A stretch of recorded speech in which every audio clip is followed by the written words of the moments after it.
After doing 3 films in a row that were all based on reality, nonfiction movies, Lone Survivor, Deepwater Horizon, and Patriots Day, I really just wanted to have some fun and just make an action movie. And that was kind of the spirit that this all started with.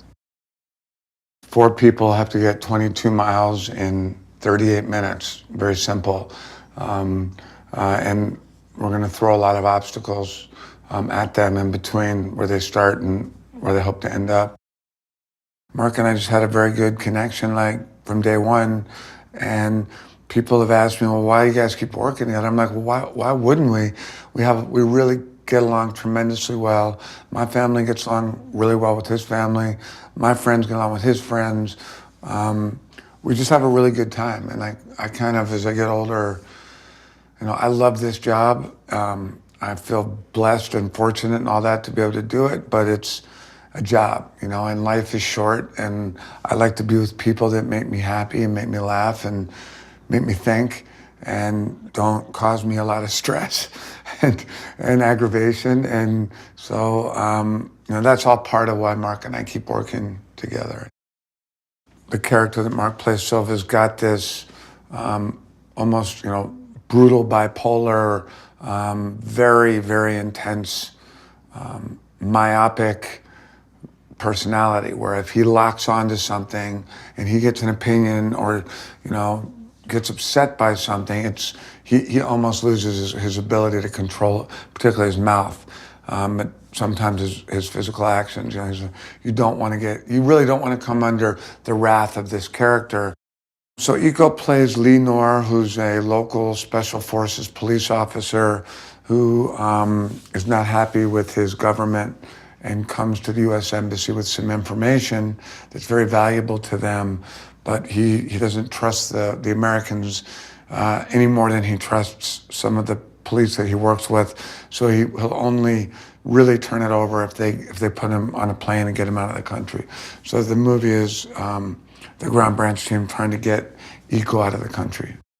Iko is a big reason for me wanting to do this movie. Iko is probably what started it, and a very talented filmmaker named Gareth Evans made 2 films, The Raid and The Raid 2.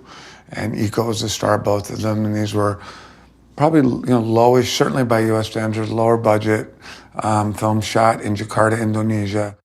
And people were talking about this young, the next Bruce Lee that was popping up out of Indonesia, Iko Uwais. And I went and saw the film, Raid 1, and I was just mesmerized by him and by the soul and the texture and the emotion and the physical brutality, all kind of, it's unusual. It's just like he just had it. There's something there, You can see 100 guys fight, but one of them kind of touches your soul, and Iko definitely had that quality. And that's what started. It was kind of in the back of my mind. I was like, I want to work with that guy. I don't know how or what or when or where, but Iko's special. Rhonda plays another ground branch operator who, like all of them, she's very intelligent, very experienced. I think people will expect Rhonda to be fighting a lot, and they might be surprised to see that she doesn't. I think it's a nice kind of beginning role for Rhonda, who's really working hard at learning how to act and studying and taking it very seriously. Well, I'm really happy to be a part of helping bring Iko to a larger audience. The movies that I tend to be drawn to now and the kinds of things are less tech and more real. And so the fights and the stunts and the action is generally I approach it from what's the best, how can we make this as real as possible and limit the amount of giant green and blue screens that we have to have on set. I think what really helped us on this film was going to Bogota, Colombia. It's still a under-filmed city, so everything felt very new. The architecture is very new. The streets were new. Narcos had filmed in Bogota, but more on the fringes and nothing, not like big dynamic action sequences. We were given basically the keys to the city. So we were allowed to go into, their equivalent of Times Square and shut it down for 10 days and do some pretty hectic, stuff. They're starting to really opening up their city to not just films, but all kinds of economic development. And it was very important to them to get a movie to show that it's safe. Everybody was like, oh, it was dangerous, and it couldn't have been less dangerous. The people were, as nice as I've ever met.